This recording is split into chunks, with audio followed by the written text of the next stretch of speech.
Mas vamos às histórias. Quem aí quer ouvir a história de sucesso do César Zogby, como ele construiu, junto com um grupo de pessoas notáveis, o Grupo Zogby? Hoje é a parte 2. Eu vou contar só até onde a constituição do Grupo Zogby, porque ainda tem a parte 3 depois, que eu vou falar mais para frente. Quero deixar para vocês bem claro, eu estou no início de um projeto que vai revolucionar o mercado imobiliário no Brasil. Eu desenvolvi um método muito eficiente de recrutamento para imobiliárias. Eu venho trabalhando nisso, venho me aperfeiçoando nisso, venho fazendo mentorias com donos de imobiliárias, principalmente da minha rede RE/MAX até agora. Anteontem eu tive com o pessoal lá do Distrito Federal, há mais dias eu estava com o pessoal de 6 outros estados. E o meu negócio de tanto ajudar pessoas e tanto me aperfeiçoar como um broker que é especialista em recrutar pessoas, eu acabei melhorando um sistema e desenvolvi um método que vai ajudar muitas, mas muitas empresas mesmo. E em função desse projeto, que eu estou com uma turma maravilhosa, a gente já até criou um novo perfil, tá? Quem puder do grupo aí, compartilhe o perfil lá do @recrutando com excelência, comece a seguir, por favor, vão lá, Recrutando com Excelência, é um perfil novo que a gente criou, onde eu vou estar postando a partir de agora com a nossa equipe materiais específicos sobre recrutamento, tá? Mas isso não é assunto hoje. Hoje é só para vocês entenderem que para eu chegar onde eu cheguei, tudo tem um início, tem uma trajetória, assim como cada um de vocês. E a minha trajetória, lembrando o fio da meada lá da parte 1 da nossa live, que foi na terça-feira à noite. Não, foi terça não, foi segunda, né, Roberto? Ixi, eu já me atrapalhei todinho, acho que foi terça. Foi segunda. Oh, meu Deus do céu, olha só, o homem quando passa dos 50 e já teve 2 Covid, eu já falei isso, né? Essa justificativa do Covid, ter mais de 50, ela é muito legal para você, quando esquece alguma coisa, fala, ih, caramba, perdi o fio da meada, mas é por causa da idade, por causa do Covid. Dona Roberta, olha, já preparou um café maravilhoso para eu ter aquela energia aqui, para não ficar capengando aqui com vocês. Dica aqui para vocês. O que eu vou contar agora é uma sequência do que aconteceu no fim da primeira live, que era quando eu tinha finalizado aquele negócio gigantesco daquela empresa internacional que comprou várias áreas aqui. Eu tive que gerenciar um conflito, teve o 11 de setembro, a suspensão do pagamento, o estresse com os proprietários, vendedores e tudo mais. E em função daquilo, né, depois que eu recebi tudo e tal, dando prosseguimento à minha vida, aquilo me deixou tão estressado que eu cheguei a uma conclusão que eu não queria mais ser corretor.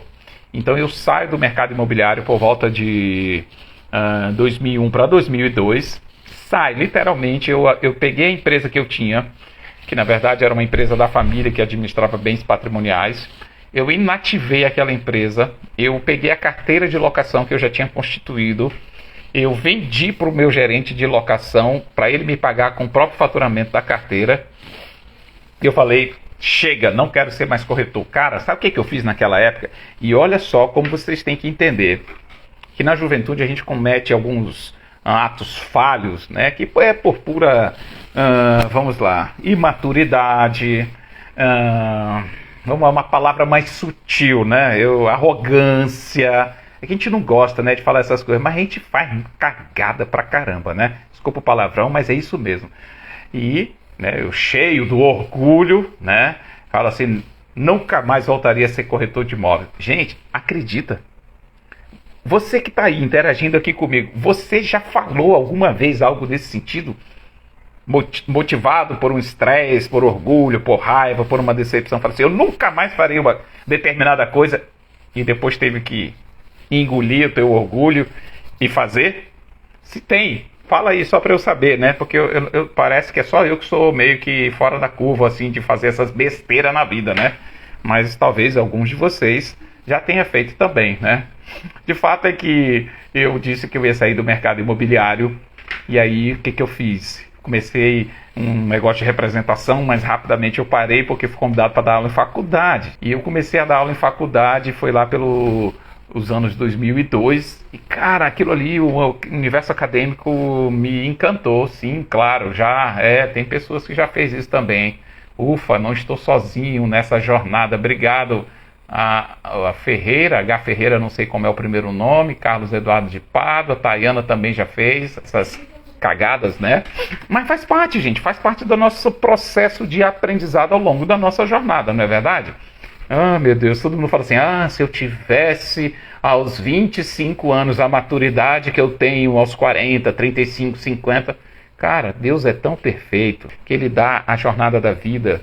Ele nos dá a possibilidade que ao longo da jornada da vida a gente ir experimentando, a gente ir se desenvolvendo para que a gente evolua. E a evolução vem, gente, vivendo, né, com as experiências, ousando, caindo, levantando, sendo resiliente. E tudo bem, faz parte. Então, naquele momento que eu saí do mercado imobiliário, eu fui dar aula, fiquei um tempo fora do mercado, 4 anos literalmente eu fiquei fora do mercado imobiliário. 2002, 3, 4, até o ano de 2005. Nesse período, o que aconteceu na minha vida? Como casamos, eu e Roberta, em 2001. 2002, 2001, né? 2002, quando foi em 2003, nasceram as nossas filhas gêmeas, a Emily e a Sofia, tá? Para vocês que não conhecem, é só ir lá no canal delas no TikTok, @gêmeasogb, vocês vão conhecer um pouco do trabalho delas, como elas têm se desenvolvido nessa parte do marketing digital. Aí, com a necessidade de melhorar a minha renda, porque eu só estava dando aula e a renda do professor, como é uma coisa que é variável, às vezes você tem, às vezes você não tem, em função das mudanças de número de turmas cada semestre, e as meninas nasceram, a despesa dobrou de um dia para a noite as nossas vidas, e eu ainda tinha umas reservas do negócio grande que eu tinha fechado, né, de corretor. Então fui tocando minha vida, deixei de ser empresário, olha só, deixei de ser empresário e fui ser funcionário de uma faculdade.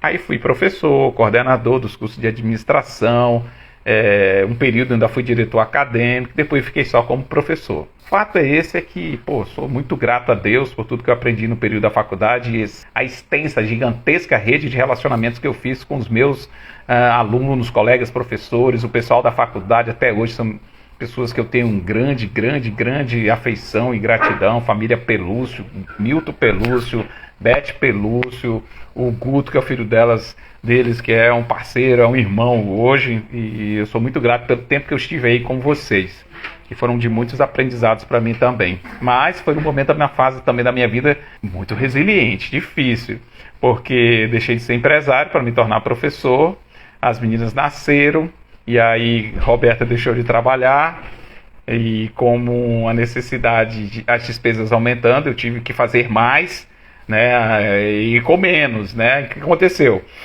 As reservas que eu tinha ao longo do tempo foram diminuindo, então a gente viu que a gente precisava empreender, eu e Roberta. Sabe aquela coisa quando as tuas reservas começam a diminuir e o teu fixo já não é suficiente para bancar as tuas despesas? Gente, quantos de vocês já viveram isso? Momentos na vida em que a tua receita fica ali num patamar e aí de repente nasce um filho, acontece uma adversidade, aí a tua despesa dobra e por um bom tempo o teu fixo não dobra e as reservas que tu tinha vai diminuindo até chega o ponto que a água bate no nariz. Eu não sei, fala aí de vocês, comigo já aconteceu isso. É importante essa interação, gente, essa comunicação, porque as outras pessoas vão ver que acontece com todo mundo, não é só você que é a única pessoa que passa por esse tipo de dificuldade. O César Zogby passou, e não foi poucas vezes, só algumas vezes. E então, com a necessidade de aumentar a renda, eu e a Roberta tentamos fazer várias coisas em intervalo de 2, 3 anos, não é isso, Roberta? Mas foram muitas coisas que a gente tentou fazer. Só que nada dava certo. Tudo que a gente tentava fazer, planejava, quando na hora de executar não dava resultado. Aí o nosso capital diminuía mais ainda, a gente absorvia o prejuízo e só ficava com a experiência. Tudo bem, essa experiência hoje a gente sabe que é valiosa, mas na época, né, na perrenga que a gente passava. Então, quando chegou o momento em que a gente já tinha se esvaído de todo o capital, aí o cartão de crédito já tinha estourado, eu já tava devendo o banco, gente, pensa na confusão. As meninas, né, com muita demanda, gêmeas. Eu fui inventar de participar de um projeto com um amigo, negócio de eleição, pesquisa política. E aí a gente pegou 2 clientes, os 2 clientes deram um cano na gente no meio dos pagamentos, a gente contraiu dívidas. E eu não tinha mais outra alternativa, acabei que eu vendi a casa que eu morava, o único patrimônio que eu tinha, e fui morar na casa lá dos meus sogros e da minha sogra, que ficava numa área na Zona Leste, que eu apelidei carinhosamente de um reino tão distante. Aí imagina, César Zogby, filho de classe média, sempre morei no centro da cidade. Aí eu caso, saio das casas dos meus pais, constituo a minha família, aí passo por um revés todo desse, aí eu vendo a minha casa, Aí vou morar lá, pô, na casa do meu sogro, com todo respeito, amor e carinho, mas, pô, nossa, bem na parte periférica, né? Pessoa mais humilde, e num bairro violento, na coisa com uma situação assim, meio que complicada. E lá nós ficamos mais de um ano. E foi assim um desafio muito grande eu ter que viver na casa de uma outra pessoa. Quando você é o galo do teu terreiro é uma coisa, mas quando você é um galo que sai do teu terreiro e está no terreiro dos outros, você vira um pintinho, tá entendendo? Mas Deus estava trabalhando muito o meu caráter. Hoje eu entendo isso, sabe? Hoje eu entendo. E nós somos acolhidos com muito amor e carinho, mas eu batalhava aqui, sabe, aquilo no meu cérebro. Eu falei, cara, eu preciso sair dessa situação, eu tenho que melhorar. E a gente fazia muita coisa e não dava certo. No final das contas, acabou que a gente saiu da casa do meu sogro por causa que entrou uns assaltantes lá, a gente fizeram limpa na casa depois de um ano e a gente teve que sair. E foi nesse momento que a gente saiu e voltou a morar, só nós quatro, eu, Roberto e as gêmeas, num apartamentinho em que eu divagando com Deus, porque a minha vida estava daquele jeito, o que precisava fazer para melhorar. Cara, quantos de vocês já não passaram por situação assim? Diz aí, quantos de vocês passaram por uma adversidade que fica à noite antes de dormir falando, ó Senhor, por que eu estou nessa situação? Por que essas coisas acontecem comigo ou estão acontecendo? Você já aconteceu isso com você? Se colocou, coloca a mãozinha e fala assim, realmente, de fato, isso já aconteceu comigo na minha jornada. Porque é algo que na nossa, vamos dizer assim, na nossa trajetória, isso vai acontecer, cara, sabe? Eu continuava dando aula, dava aula quase toda noite, num período já estava dando aula em duas faculdades aqui, era na FIP e na Faro, e eu tentei fazer várias, depois que a gente tentou já vários projetos que não deram certo, falei assim, chegou um momento que eu falei assim, eu não vou mais empreender, até porque não tinha capital, mas já estava, era sem capital e endividado. Eu falei assim, quer saber, eu vou arrumar um emprego de dia, vou trabalhar de dia e em alguma empresa e à noite eu vou dar aula. Então eu terei duas rendas diferentes para pelo menos de forma digna manter a minha família. E foi assim que aconteceu a minha volta para o mercado imobiliário, através de uma atitude minha de buscar emprego, hein? Porque lembre-se, eu não queria ser corretor de novo, eu não aceitava esse negócio de ser corretor, eu tinha até raiva quando alguém perguntava, e aí Zog, como é que tá o mercado? Eu não quero saber, eu não sou mais corretor. Ô Zog, tu é corretor, né? Não sou, eu falava assim, eu fui. Gente, cá entre nós, vem aqui, ó, mas não vão espalhar isso, né? Eu fico imaginando, imagina a situação, visualiza, Deus na sua onisciência olhando do alto, né? Vendo o cara falar que não vai ser mais corretor de imóveis, eu, lá atrás, aí Deus olha lá pra frente na minha vida, vê tudo que vai acontecer, né? Aí imagina e falar, olhando pra mim e falando assim, imagina assim, tipo, tá, deixa ele, livre-arbítrio, parceiro. Eu tava tomando uma escolha que eu achava que eu não voltaria mais pro mercado, mas de fato, o que acontece? Eu tentei trabalhar e mandei currículo para umas 20 empresas, nenhuma me deu. Até hoje não mandou retorno, pra você ter ideia. Aí foi quando eu encontrei uma oportunidade de trabalhar na mesma empresa que há 4 anos antes eu tinha feito um negócio para eles, que era aquela multinacional. Aí eu fui lá para entregar meu currículo pro superintendente para ver se eu podia trabalhar lá. E esse cara já me conhecia, e ele, pô, tá do mercado, cara. Ele olhou assim, conversando comigo, e falou assim, bicho, tu é homem de negócio, vai ganhar dinheiro, corretor de imóveis.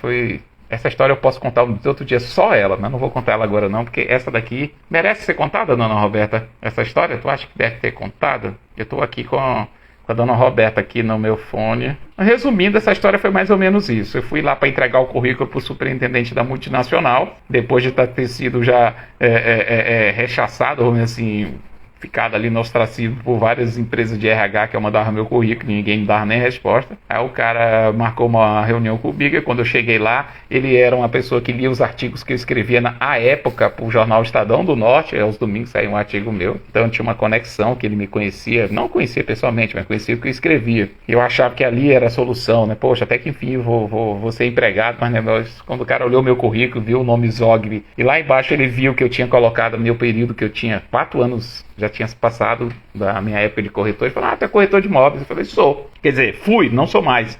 Aí ele falou assim, peraí, foi você que fechou os negócios, todos os negócios em torno da nossa empresa há uns anos? que era a história daquele grande negócio que eu tinha fechado 4 anos antes. Só que esse cidadão que era o superintendente nesse momento, ele não era dessa empresa específica, ele era de uma outra empresa da Hold, mas ele acompanhou o negócio que foi fechado lá em Porto Velho. E aí, 4 anos depois, ele estava em Porto Velho e eu fui falar com ele para pedir emprego, e na verdade ele lembrou pelo nome, porque meus nomes apareciam nos contratos, que tinha sido eu que tinha fechado o negócio. E ele falou, não foi você que fechou esses negócios? Aí eu pensei, puta, esse cara vai achar que eu não preciso trabalhar. Primeiro pelo sobrenome Zogby, que é tradicional, e ele deu ênfase.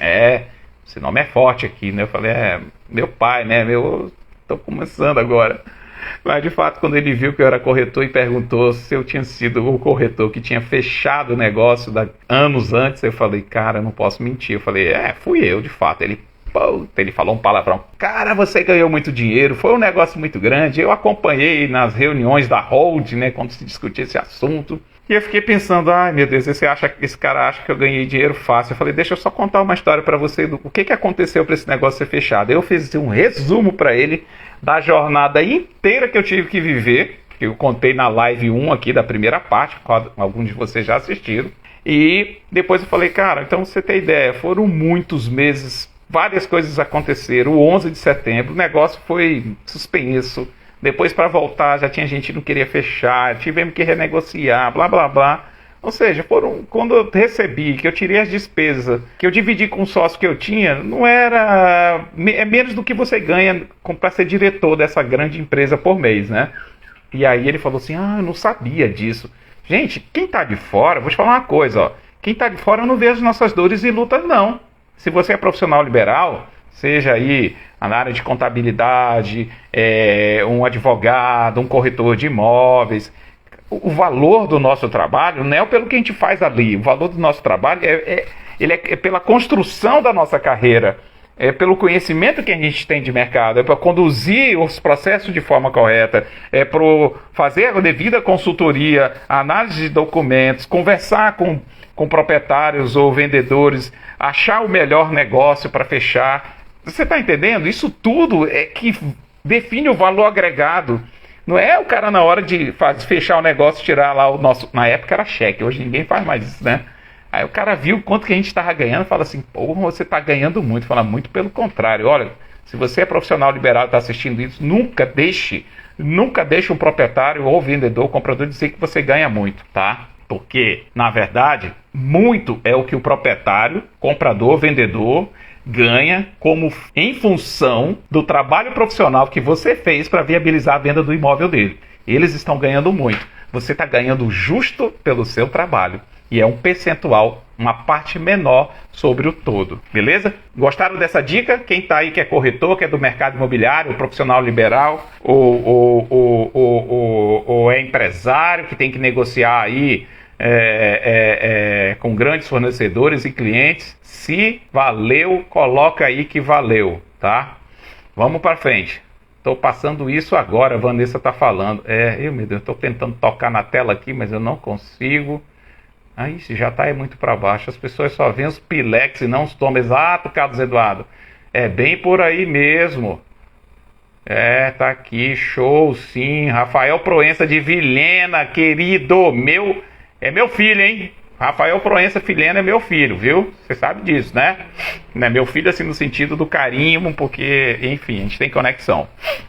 Bom, seguindo aí, a dona Roberta olhou com a cara feia, ela tá lá do outro lado. Falei, não fala isso, não. Eu já falei, agora segue aí, tá? Enquanto isso, coisas do César Zogby. Feito isso, eu saio lá da empresa, da multinacional, que o cara pega o currículo e olha pra mim e fala assim, cara, esse emprego não é pra você, não. É um cargo muito baixo, você é um empresário, homem de negócio. Cara, eu tava numa situação dificílima. Eu precisava trabalhar. E o cara, só porque o meu nome era um nome tradicional e porque eu tinha sido corretor há 4 anos, que eu já tinha saído e tinha participado daquela grande negociação, eu achava que o negócio não era para mim, uma vaga, que era um cargo que tinha disponível lá, gente, que pagava bem mais, mas muito mais do que eu ganhava como professor. E ainda tinha ajuda de custo. Todos aqueles benefícios de uma multinacional. E eu falar, cara, é isso que eu preciso. Na verdade, Deus tinha outros planos. O cara me devolve meu currículo, fala, tu é homem de negócio, vai ganhar dinheiro. Eu saio dali sem ar, né? Pensando, meu Deus do céu, tô lascado aqui faz tempão e agora o cara me fala isso com a vaga disponível lá, podendo eu começar amanhã já a trabalhar. E aí eu pensei, o que que eu faço da minha vida? Liguei pra Roberta chorando. Gente, eu chorei, porque não tinha mais esperança. Naquele momento tava tão difícil a nossa vida. E aí eu fui lá pra varanda da casa do meu pai, que é a empresa, o escritório lá que eu tinha ido visitar era numa mesma quadra, num prédio. Aí eu sentei na varanda do meu pai e fiquei pensando assim, ó. E aí eu não sei quantos de vocês já passaram por esses momentos em que você acha que chegou no fundo do poço. Aí você entra mais um pouquinho, assim, atola, que a gente chama de atolado, né, na lama. Você afunda mais. Você não está ainda no fundo do poço. Ainda tem mais coisa para você descer. Naquele momento em que é tirado de você, na tua cabeça pelo menos, a esperança. Aquele momento em que você não vê mais solução. Onde você acha que você já fez tudo que era possível. E você pensa que Deus te abandonou. Deus não está mais olhando por você. Quantos de vocês já passaram por momentos semelhantes? De chegar a pensar dessa forma? No caminho para a casa do meu pai, eu pensei isso. Chorando, falando com a Roberta que não tinha dado certo, que o cara achava que primeiro era nome de Zogby, era tradicional, o cara acha que eu sou rico, não preciso trabalhar. Confundi o patrimônio do meu pai, o que ele construiu, com o que é a minha vida, bicho. Minha família, quando você casa, tua família é você, tua mulher e teus filhos. Porque o teu patrimônio que teu pai fez é deles. Se um dia você pode, no máximo, ser herdeiro, mas cada um que construa a sua. Não é verdade? Sim ou não? O que o teu pai construiu ou não construiu é mérito ou não dele. O que cabe a você construir o seu.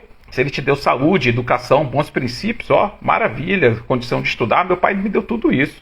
Mas as pessoas confundiam por eu ser filho de uma família tradicional. E foi aí que, na caminho da casa do meu pai, chorando assim, cara, as lágrimas correndo, meio que desesperado, como é que eu vou alimentar minha família? Eu abria, gente, naquela época eu abria minha geladeira, no período da dificuldade, eu abria minha geladeira, só tinha água e pilha. Pilha, né? A gente estudante põe pilha para tentar ionizar as pilhas, é a brincadeira que a gente faz. E assim, cara, eu tinha que comer na casa do meu sogro, na casa do meu pai, porque você recebeu o salário da faculdade, o dinheiro não sobrava, acabava rápido. E a gente ainda tinha sofrido o revés do assalto, que tinham levado todos os nossos pertences, que já não eram tanto, mas enfim. Aí foi lá, fiquei sentado na casa do meu pai, cara, olhando o céu, conversando com Deus. E aí eu fui me recuperando mentalmente, uma força que aí eu sei era o Espírito Santo de Deus, falando assim, levanta a tua cabeça, porque tu não estás sozinho. Sabe aquela coisa de dar 2 tapas? Para de besteira, levanta, respira, organiza teu cérebro, temos coisa melhor para você. E foi aí que me deu um insight de eu falar assim, quer saber? Eu não vou voltar para casa com esse currículo na mão. Eu não aceito. Olha aí, o Guto entrou, o grande Guto, não sei se ainda tá aí, um abraço, meu amigo, acabei de falar de você e da sua família aqui, Grupo Pelúcio. Aí, parte 2 de quantas partes? Guto, ainda tem mais umas 2 aí pra frente, relaxa, esse menino é ansioso, né? As coisas boas aí, tem muita história para eu contar e compartilhar. Então, foi nesse momento que eu fui visitar. Na verdade eu pego e falo assim, quer saber, eu vou olhar meu telefone porque eu não vou para casa com esse currículo. Algum lugar tem uma empresa precisando de alguém com meu currículo. Deixa eu olhar a minha agenda de telefone. Fiquei zapeando. Chegou no S. Eu vi o nome de uma pessoa no S. Olha só, hein? Eu tinha 5.000 números na minha agenda naquele tempo. Chegou no S, eu falei, cara, esse cara tá em expansão. Os negócios dele, tá mexendo com várias coisas. Me deu um insight. Quem sabe ele não tá precisando com alguém com o meu perfil? Eu vou lá, no mínimo. Era uma pessoa amiga, conhecido, parceiro. Cheguei lá na empresa dele, próximo de meio-dia, pedi para a secretária me anunciar. Ela anunciou, falou, me aguarde ali que ele vai lhe atender. Enquanto eu estou aguardando para falar com a pessoa que eu fui lá, que era o chefe da empresa, o gerente de vendas de loteamento dele, que é o Gilmar, estava lá organizando umas coisas lá e me viu e falou, ô César. Aí eu olhei para ele, dá um pulinho aqui. Aí eu fui lá na salinha com ele, ficamos batendo papo, e ele falando que iam lançar um loteamento, tal, pá. Eu falei, que legal. Ele falou, o que você está fazendo? Eu falei, eu dou aula à noite, de dia, eu estou procurando trabalho. Ele, trabalho? Mas você não é corretor de imóveis? Eu falei, cara, eu fui corretor de imóveis. Eu não sou mais corretor de imóveis, eu não queria, né? Aí ele falou assim, cara, por que tu não vem vender esse loteamento com a gente, já que você está com tempo? Vai ser daqui uns dias, cara, o loteamento faz tempo que não tem, vai ser muita publicidade, a gente vai fechar uma equipe, aí você pode participar da equipe, vai ser bom. E aí, enquanto eu falava com ele, o dono da empresa me viu, saiu da sala dele, me viu falando com ele, foi lá, conversou comigo, ficou no meu ombro assim, e a gente conversava os três assim, triangulando os assuntos, e só falando de negócio. Eu não queria falar de negócio. Eu tava com o currículo na mão, eu queria ir lá na sala do dono, falar em privado com ele, falar assim, olha, tá aqui meu currículo, tô disponível, se precisar eu posso começar amanhã. Era isso que eu queria falar, mas eu não ia falar na frente do gerente dele, né? Lá pelas tantas, e na quinta, bate-papo, de conversa, não sei o que, a secretária falou, olha, seu fulano, um telefone. Aí ele, põe lá pra minha sala que eu vou atender lá. Ele voltou pra sala dele, e eu continuei com o gerente, conversando.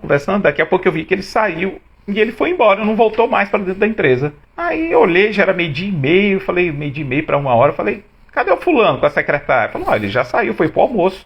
Ele só volta tarde. Eu falei, sim, mas eu não vou falar com ele? Ele não tá me... Falou que ia conversar comigo? Ela falou, uai, mas ele já não falou com o senhor? Eu vi, ele foi lá falar com o senhor. Eu falei, não, querida, ele foi me cumprimentar lá e ficamos falando outros assuntos, mas o que eu tenho pra falar é privado. Aí a secretária falou, nem percebi isso, agora só à tarde. Mas eu vou marcar um outro horário pro senhor, me desculpe. Eu falei, não, tudo bem.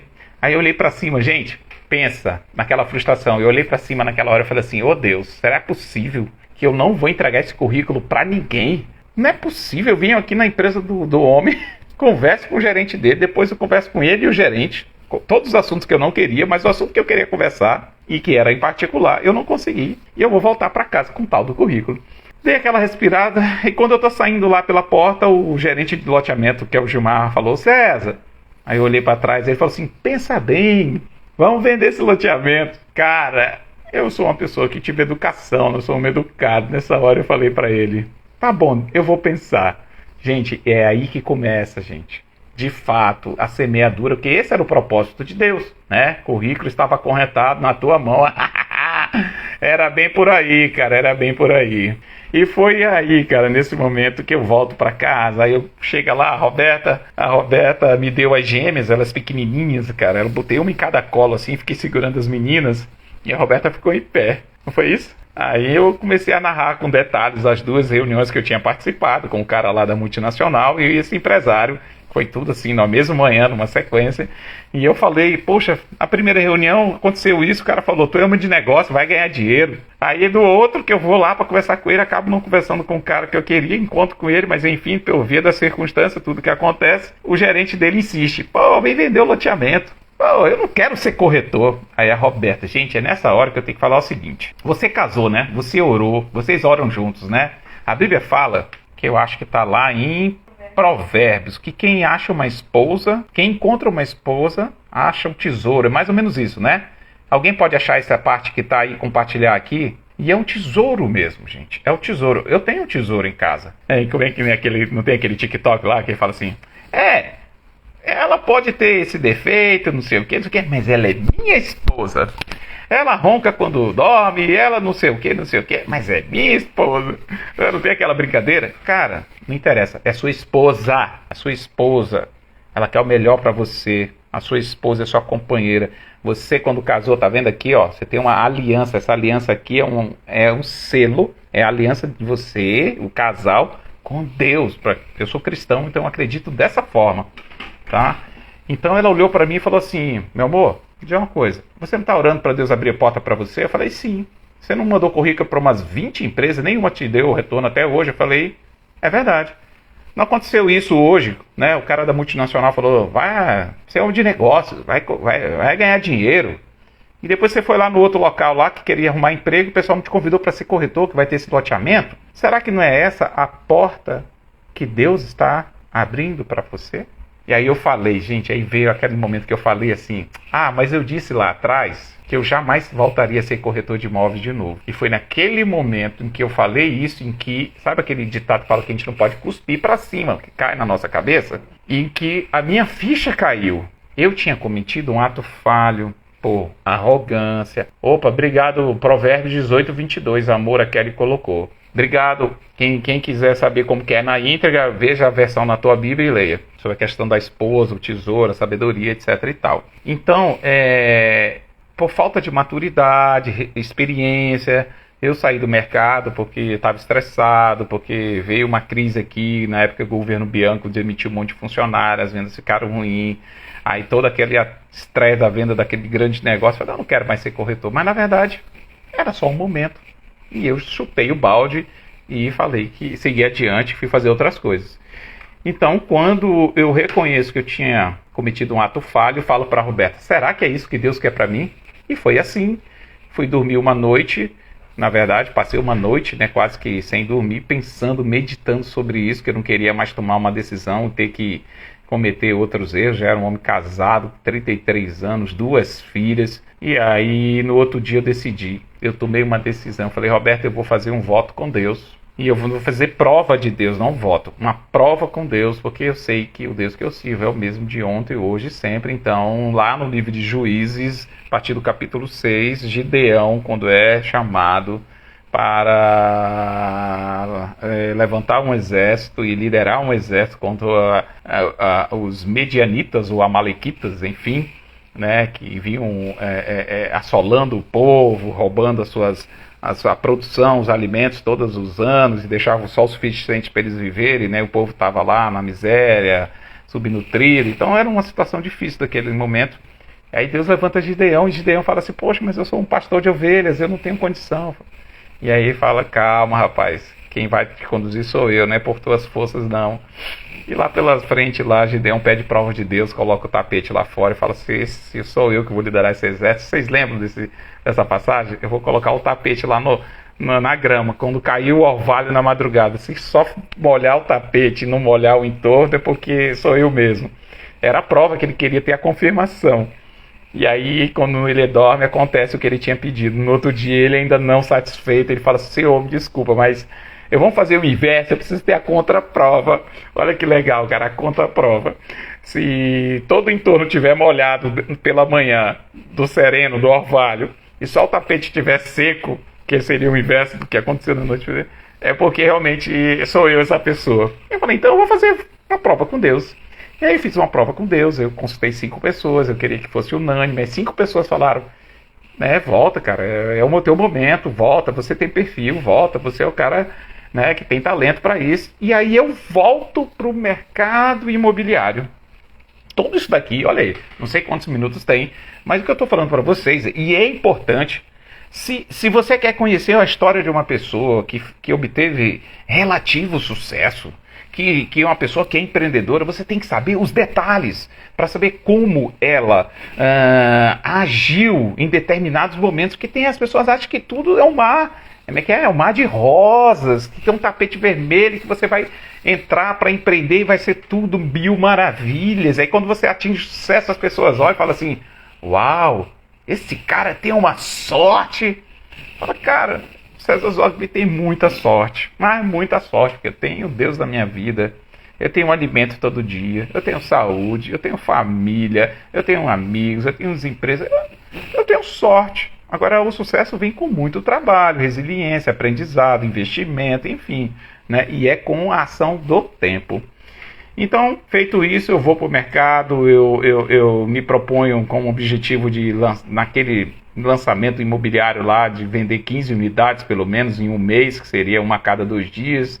Acabei que eu vendi mais de 40, e aí eu vi que esse negócio de corretor ainda era para mim. Então assim, eu me enchi novamente, né, daquela autoestima, né, de quando você começa a fazer pequenos sucessos é tão bom, né, vender um lote, uau, vender 2, uau, vender 3, aí em 30 dias eu vendi bem uns 40. Então aquilo ali me deixou, rapaz, animado. E foi quando acabou o loteamento, aí eu falei, estava um dia batendo papo com alguns corretores na frente da imobiliária que fazia o lançamento, né? Aí eu falei, tá acabando, né? A partir da semana que vem não tem mais, acho que eu vou trabalhar lá na agência do fulano de tal. Eu vou lá para ver se eu tenho que comentar na equipe dele. Um dos corretores do grupo olhou para mim e falou assim, cara, tu vai trabalhar onde? Eu falei, na imobiliária do fulano, eu vou ver se ele me aceita na equipe dele. Aí o cara falou assim, tu é doido, é? Eu falei, mas por quê? Ele falou assim, cara, tu é o César Zogby, porra. Monta a tua imobiliária, que rapidamente tu te levanta. Ele falou com essas palavras, não me esqueço até hoje, Zé Maria. Aí eu falei, pensei, montar a empresa de novo. Aí você tem toda a tua gestão da tua pessoa física e as despesas, aí tu monta a empresa, toda a gestão o investimento que você tem que fazer na pessoa jurídica são coisas que já vai ter mais despesa. Aí o rapaz ressabiado, eu só sei que eu fiquei pensativo, falei com meu pai falou, não, meu filho, você não tem seu escritório montado aí e tal, com a firma aberta, monta a sua imobiliária aí, você tem tudo, monta aí, porque se precisar eu até te ajudo financeiramente. Ele falou assim, eu não me esqueço, meu pai era nossa, é paizão mesmo, né? E aí eu falei, então tá bom. E aí eu montei a imobiliária, e aí eu voltei para o mercado imobiliário. Isso era 2005, né, dona Roberta? 2005. E aí eu comecei a trabalhar sozinho. E 7 meses depois que eu comecei, voltei para o mercado imobiliário, já estava no ano de 2006, a coisa já estava pegando, eu já estava fechando vários negocinhos aqui e acolá, já tinha quitado meu cartão, já tinha diminuído quase quitado minha dívida no banco, eu estava já, sabe, aquela água que estava aqui assim, já estava aqui, e eu fechava o negócio aqui, eu tô lá e dando aula à noite.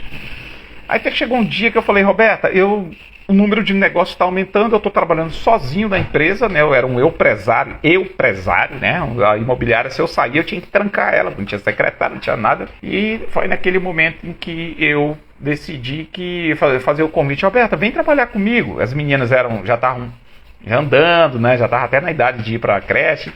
Aí a Roberta, não vou trabalhar contigo mais não, que a gente tentou trabalhar junto aí, é muito estressante, nada dava certo. Eu falei, não, mas isso aqui tá dando certo.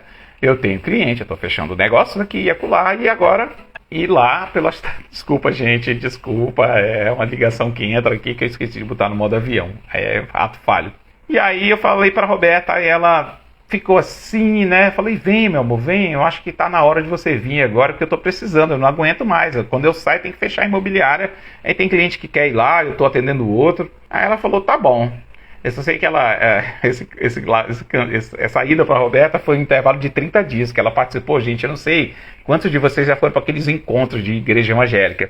Aí ela tinha programado um encontro, ela foi para esse encontro, eu fiquei com as filhas, ela ficou um final de semana nesse encontro, ela voltou toda, sabe aquela pessoa quando volta daqueles encontros com Deus, né, que tá toda espiritual? Eu não sei como é que é, se você já viu, mas a pessoa volta e realmente a energia tá diferente. Ela voltou e falou assim, quer saber?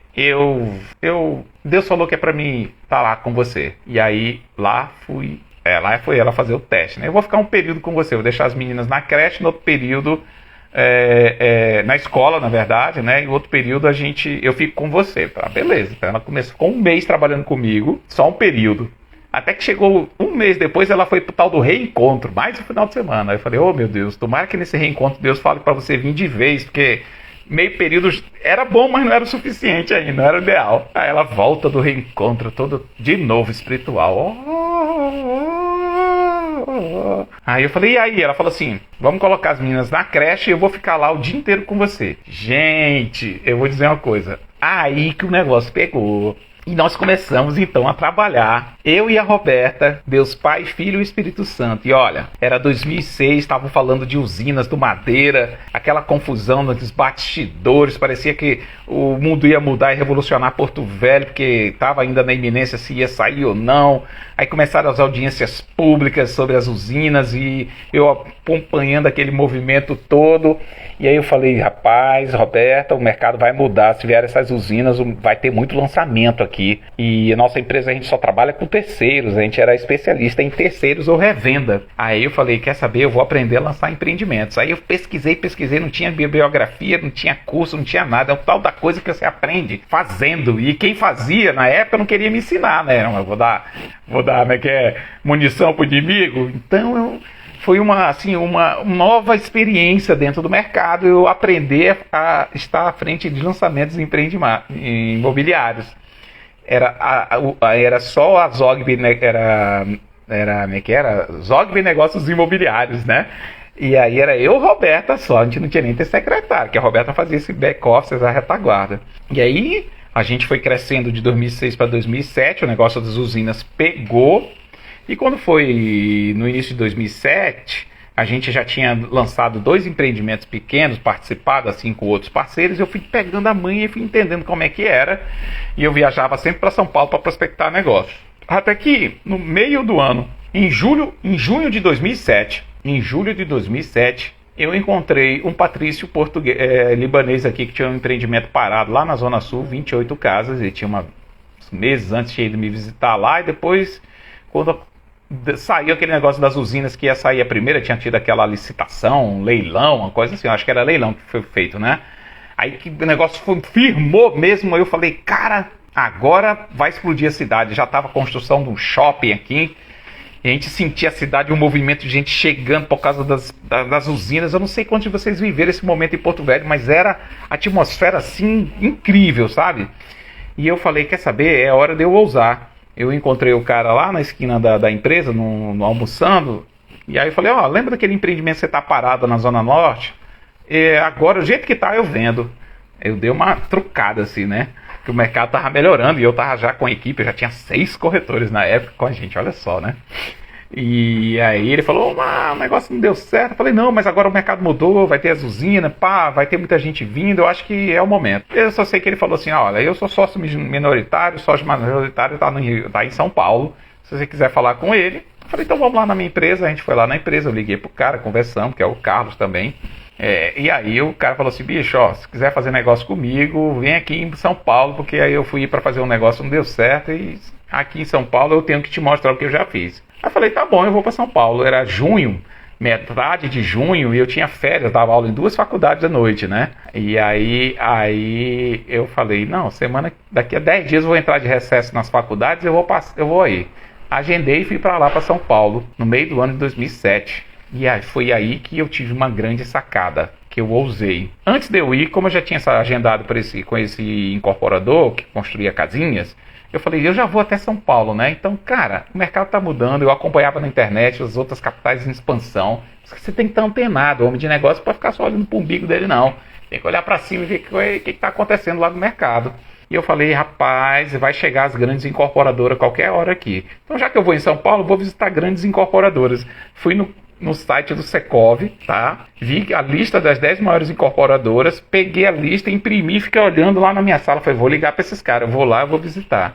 Aí, gente, na hora assim que eu olhei para a lista, que eu vi a número 1, número 2, aí eu falei, vou começar a ligar pela 10ª, pensando assim, meio que intimidado, sei lá, né? Aí na hora que eu ia ligar assim, aí o anjinho veio assim no meu ouvido e falou assim, ei rapaz, deixa você leve, deu 2 tapas na minha cara assim, virtualmente, né? Falou assim, não, você não vai ligar de baixo pra cima não, você vai ligar de cima pra baixo, seja ousado. Porque no máximo o cara pode dizer que não tem interesse de vir pra Porto Velho, mas vá na número 1 primeiro. Aí eu liguei pra número 1 e pela número 2 agendei reunião com esses caras, eu ia passar em São Paulo 4 dias, eu ia numa segunda, ficar terça, quarta, na quinta noite eu ia voltar, então já tempo pra, né, agendar com o parceiro lá das casinhas e com 2 grandes incorporadoras. E foi o que eu fiz. Eu nunca vou esquecer essa data, nem a experiência que eu tive em São Paulo. Porque eu cheguei numa segunda noite, na terça, que era o dia que eu ia visitar pela manhã a Gafisa, que eu agendei Gafisa e Cirela, para vocês saberem. Gafisa e Cirela, e tinha o parceiro lá, o Carlos Alberto das Casinhas. O que aconteceu? Passei o dia naquela terça-feira, meio chuvosa, com o pessoal da Gafisa. Apresentei Porto Velho, os dados estatísticos, fiz toda uma apresentação bonita.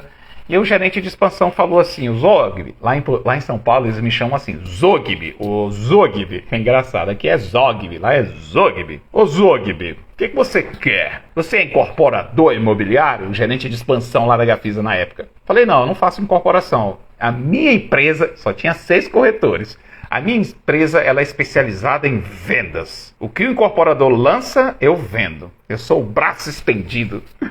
Aí o cara olhou assim, tá, muito bem, tá certo. O que você tá querendo? Eu falei, eu quero um parceiro incorporador que queira ir para nossa capital, porque ela vai ter lá o empreendimento das usinas e tem uma projeção de dobrar de tamanho em 10 anos. Existia esse discurso, essa narrativa de que Porto Velho ia dobrar de tamanho em 10 anos. Fato que não aconteceu, mas a gente cresceu mesmo. Não dobrou, mas acho que foi para 60% em 10 anos ou um pouco mais. E aí o cara olhou para mim e falou assim, rapaz, você tá com sorte. Falei, por quê? Falou, nós já estávamos nos preparando para ir para São Paulo com um parceiro lá de Manaus, que a gente já está em Manaus, a Gafisa estava, então tinha um cara de Manaus que queria trazer eles a Porto Velho, que estava acompanhando o cara de Manaus, acompanhava o movimento aqui. Mas já que você é de lá e veio aqui, nós vamos com você. Aí eu falei, opa, eu pensei, cara, toda vez que eu levanto a bunda da cadeira e ouso, e empreendo, e invisto, mas não é que eu tenho sorte? Cheguei na hora certa. E eu ainda levei meu gerente. Gente, eu não tinha dinheiro para bancar a ida do meu gerente. Mas eu lembrei, se eu for sozinho para São Paulo, não vai ser a mesma coisa eu chegar lá. Mas isso aqui é meu gerente de vendas. Porque eu recebia gente de fora, então vinha 3, 4 pessoas o tempo todo. Dava, né, uma sensação de grandeza, né? Falei, não, quer saber? Eu peguei as contas lá da imobiliária, falei, essa aqui eu não vou pagar esse mês, essa daqui não, se entrar algum no horário, beleza, mas em vez de eu ir sozinho, eu vou levar meu gerente. Aí fomos eu e meu gerente. Quando eu chegasse em qualquer lugar, eu falava, não, eu sou proprietário, não sei o que, isso aqui é meu gerente de vendas, e isso ia dar, que eu falei, pô, essa empresa é estruturada. Estratégia, a gente tem que ousar, né? A gente tem que arriscar. E aí, o cara da Gafisa falou assim, o que mais você vai fazer aqui em São Paulo? Eu falei, eu tenho amanhã, que seria na quarta-feira, era terça nesse dia. Amanhã eu vou visitar uma outra incorporadora e hoje à noite eu tenho um jantar com um pequeno incorporador de casinhas, que não é concorrente de vocês, que já tem um empreendimento lá em andamento. Mas amanhã eu vou numa outra incorporadora. Ele, qual incorporadora? Aí eu pensei, ui, qual, né? Falei, será que eu falo, né? Aí ele insistiu, eu falei, rapaz, amanhã eu vou numa outra incorporadora que é o nome, era um nome diferente, que é a Cirela, na época eu não tinha memorizado, aí eu abri minha agenda, o nome dela é Cirela. Gente, ele nesse momento já tinha chamado mais 2 gerentes de novos mercados, estavam em 3 lá dentro da salinha comigo, naquele prédio lá um prédio de, não sei, 300 andares, mentira, muitos andares lá na Marginal, aquela sede suntuosa. Quando eu falei o nome Cirela, o cara olhou pra mim assim, pegou no meu braço e falou assim, você não precisa visitar a Cirela. Falou sério, os outros, todo mundo olhou pra mim assim, os outros 2 gerentes de novos mercados. Falei, mas como não? Falou assim, não precisa, você já tem um parceiro segurando o meu braço. A sensação que eu tive, sem brincadeira, eu não sei. É como se eu tivesse com a camisa do Palmeiras e, por um acaso, por engano, tivesse entrado numa sala assim e me desse deparando assim só com a Gaviões da Fiel do Corinthians. Sabe aquela coisa assim de sem engolir seco e falar assim, eita caramba, os caras que disputam o mercado mesmo, né? E foi nesse momento que eu falei assim, olha aqui, meu amigo, eu viajei 3.000 quilômetros para fazer negócio. Eu tenho uma reunião amanhã com o pessoal da Cirela. Aí ele falou assim, não precisa se preocupar, você já arrumou um parceiro. Chama a minha secretária, fulano. Fulano já chamou a secretária. Como é que tá a minha agenda para ir para Porto Velho? Já marca a passagem. Cara, 30 dias depois esse cara estava aqui em Porto Velho, ele não brincou. E aí eu acabei cancelando, de fato, a ida na Cirela. Arrisquei, né, porque tem aquele ditado, é melhor uma andorinha na mão do que 2 voando. Já que ele falou tão sério e marcou, eu decidi que não ia a avançar com aquilo, e foi daí que eu fiz um grande negócio na minha vida, mais um outro negócio extraordinário, que eu ousei, eu trouxe a maior incorporadora do Brasil à época, uma das maiores, que era a Gafisa, para Porto Velho, que acabou chegando aqui e construiu um grande empreendimento, que é um condomínio resort, que é o chamado Reserva do Bosque, que são 4 torres, 280 apartamentos, uma infraestrutura de resort no centro da cidade, praticamente, numa área nobre, do qual eu moro hoje, né? E em função dessa vida deles para cá, eles nos deram a coordenação da venda, e foi dali que a nossa empresa começou a entender, né, pela experiência de coordenar, fazer secretaria de vendas e coordenar stand de vendas, como que era essa ciência que até hoje a gente domina. Depois a gente aprendeu e somos uma empresa especialista em coordenar, fazer secretaria de vendas e coordenar para pequenas e médias construtoras que não têm essa força de venda, nem em suas houses. E estava surgindo o grupo Zog dali, porque dali eu chamei, por exemplo, eu e o Roberto ali chamei mais pessoas para trabalhar, depois veio o Ricardo, que trabalhava à época. A gente mora aqui e não sabia dessa história, achei fantástico, parabéns. Tá, é a Dani, né? Quem é a Neurodani, meu Deus? Ô Dani, obrigado, eu não consigo... Vizinha aqui do Reserva. É nossa vizinha aqui do Reserva, é? Que legal. E aí, uma coisa importante, hoje, assim, pela minha ousadia, pela minha proatividade de ter ido prospectar negócio em São Paulo, eu trouxe uma grande incorporadora que construiu o Reserva do Bosque, e através dela, na época, ela trouxe a Bairro Novo. A Bairro Novo foi construída mais 2.400 unidades lá na entrada da cidade, em frente ao tênis clube. E na época a Gafisa ainda trouxe, ela era sócia, Dani, associada da CEP pela Pagé. Tá, minha querida, tudo bem? Fez o site da CEP. Aí Aí a Gafisa também trouxe a Alphaville para Porto Velho, mas na implantação depois eles acabaram saindo da sociedade e eles não participaram, mas foram eles que trouxeram. Então eu fico pensando, cara, olha só, eu era desse tamanhinho, mas eu pensava, sempre pensei muito grande. Eu tinha que ousar. Paguei um preço, claro, paguei. Tive que botar, sabe, cara, tem gente que até hoje fala assim, cara, vamos prospectar um negócio. E não, tu vai viajar, mas alguém. E as passagens? Eu falei, é tudo por nossa conta, meu amigo. Você é empresário, você tem que correr o risco, né? E aí eu corri os riscos, eu investi, eu prospectei, aí eu trouxe a Gafisa, que através da Gafisa veio a Bairro Novo, veio o Alphaville, e hoje são grandes empreendimentos na cidade. Então só de saber que eu tenho, vamos dizer assim, como empreendedor, como um corretor de imóveis, empresário do segmento imobiliário, dono de imobiliária, né? Eu fui o estopim, que startou, que iniciou esse processo de trazer essa grande empresa, que lançou um grande empreendimento e que depois, através dela, vieram outros braços de outros negócios que tinha, que era Bairro Novo, que era a parceria Gafisa e Odebrecht, que depois a Gafisa comprou a tenda e acabou saindo da parceria, a Odebrecht fez sozinha Bairro Novo.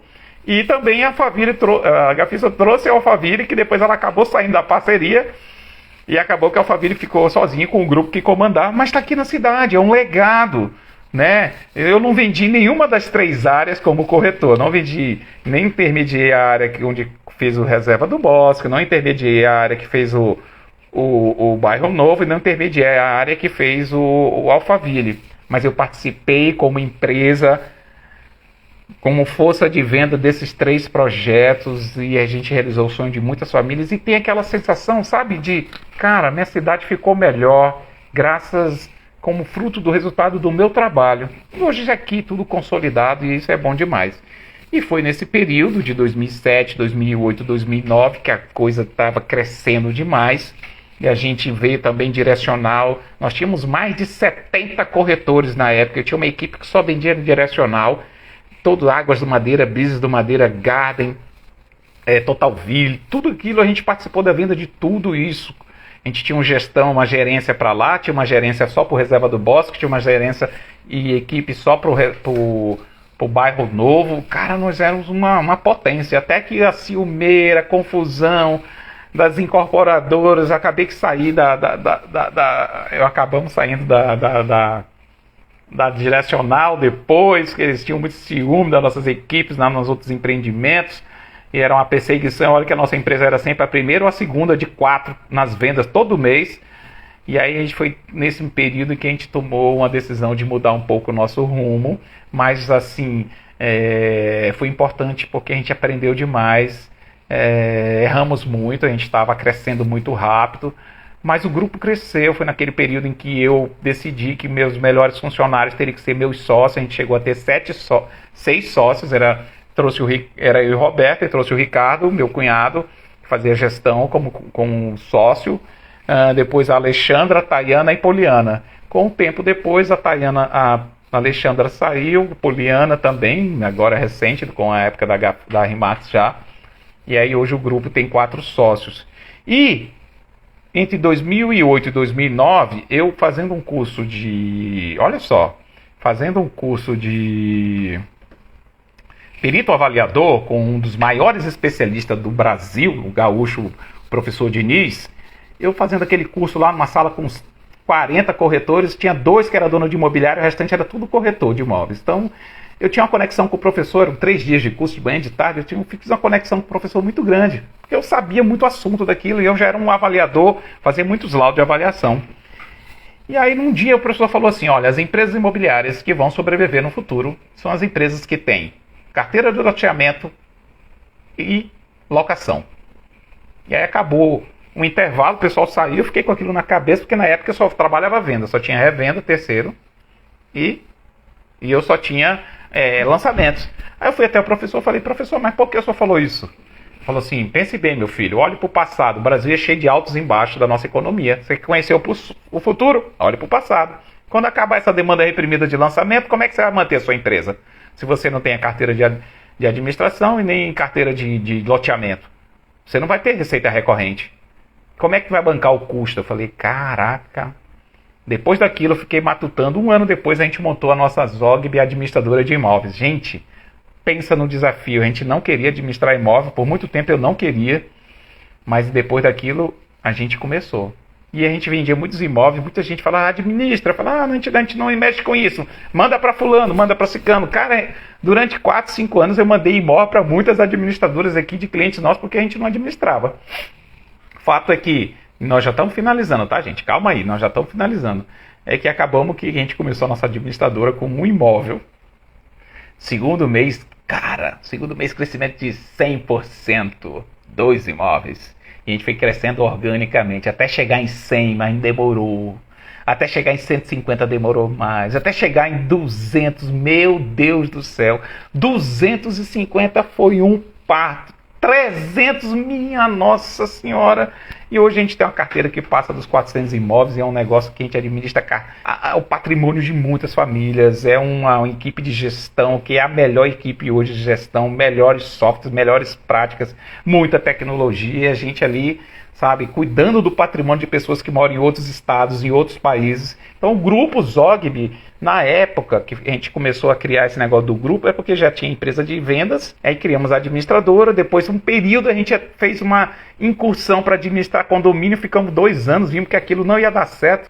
1 ano, não foi nem 2 anos, né? Menos de 2 anos a gente saiu, e aí depois, mais lá na frente, a gente montou uma corretora de seguros, e quando ela estava se desenvolvendo, a gente comprou a RE/MAX. E aí, num momento novo, em que a gente via que tinha que focar na RE/MAX, foi 2020, a gente fez uma negociação com uma das sócias, que era a Poliana, que tinha acabado de fazer o curso da SUSEP, e aí ela saiu da sociedade e foi tocar essa empresa. Então o Grupo Zogby foi formado pela nossa percepção, né, de que a gente precisava ter atuação em áreas diferentes dentro do mercado imobiliário, a gente precisava ter mais capilaridade com negócios que tinham sinergia, porque a cidade era pequena, ela estava em desenvolvimento, então se você só fizesse locação, baixa rentabilidade, se fizesse só venda, era muito inconstante, então a gente tinha que ter, só que para você estruturar negócios diferentes dentro do mesmo segmento, você tem que entender que as dinâmicas são diferentes. Você tem que ter equipes específicas, porque cada uma tem seu próprio ecossistema, legislação, concorrentes, clientes. Gente, não é para amador. E eu aprendi demais. A gente fez muitas tentativas, investimos em muita consultoria e tudo isso, sabe, foi fazendo com que a gente crescesse, foi expandisse, e isso era uma preparação para o que ia acontecer lá na frente quando a RE/MAX chegasse em 2020 em Porto Velho. Então, o Grupo Zogby surge desse momento ali de 2008 até 2020, né? E a partir de 2020 começa uma nova história. Então estou finalizando agora, querendo saber se alguém tem alguma pergunta, se alguém quer fazer algo específico de pergunta do que eu relatei, de aprendizado, de experiência, de visão, mas essa é a construção do Grupo Zogby. Na parte 3, na live que eu vou falar mais na frente, a próxima que a gente já vai começar a trabalhar, inclusive essa live eu já vou fazer pelo Instagram da nossa nova... nosso novo Instagram, né, que é o outro Instagram na verdade, né, que é lá o Recrutando com Excelência, tá? Vocês fiquem atentos. Lá eu vou falar da nossa ascensão na RE/MAX, como a gente cresceu e desenvolveu e implantou, na verdade, a RE/MAX, a gente vem tendo muitos resultados positivos. Mas esse momento aqui era para vocês contextualizar. Primeira live, conta a minha história de como entrei no mercado imobiliário e como eu fiz um negócio gigantesco numa empresa internacional. Todos os desafios e aprendizados. E eu ainda muito jovem, com muito cabelo, pouca barriga. Depois... eu conto a minha ascensão de como eu saio, na live 2 hoje, saio do mercado, passo por um monte de agruras, volto para o mercado praticamente puxando a cachorrinha, endividado, mas volto para aquele lugar onde eu havia falado que não voltaria jamais, porque era jovem e cuspi para cima, mas Deus tinha outros propósitos. Aí vem todo o desenvolvimento do Grupo Zogby de 2008 até 2020, 12 anos de muita resiliência, tentativas e erros, consultoria, investimentos, muito aprendizado. E aí finaliza agora, neste momento, querendo saber se tem alguma pergunta, se tem alguma coisa que vocês gostariam de falar. Finaliza, não, tá cedo ainda. Igor, calma, Igor, tem mais para frente. Olha, gente, obrigado pelo carinho. Então tá bom. Então, dado 1 minuto, quero agradecer de coração, tá? deixa claro para vocês que eu estou ensinando um projeto novo, recrutando com excelência, que eu vou falar mais para frente, detalhes de como eu vou ajudar, através do método que eu criei, a revolucionar esse mercado imobiliário, o ambiente das imobiliárias, donos de imobiliária, para que eles tenham um recrutamento com excelência e empresas lucrativas. Cara, eu estou muito empenhado nisso, eu estou usando toda a minha inteligência, o meu aprendizado, a minha expertise, e estou com um grupo de suporte de pessoas maravilhosas, que no mundo ninguém faz sucesso sozinho. Eu adoro as parcerias, eu adoro estar ao lado de pessoas mais inteligentes do que eu, para que possam empreender junto comigo e a gente alcançar assim, os nossos objetivos, que é atingir mais pessoas, ajudar mais pessoas. Muito obrigado por tudo, pelo esse carinho de vocês, essa parceria até aqui. Que Deus abençoe ricamente a vida de vocês. Tchau, turma.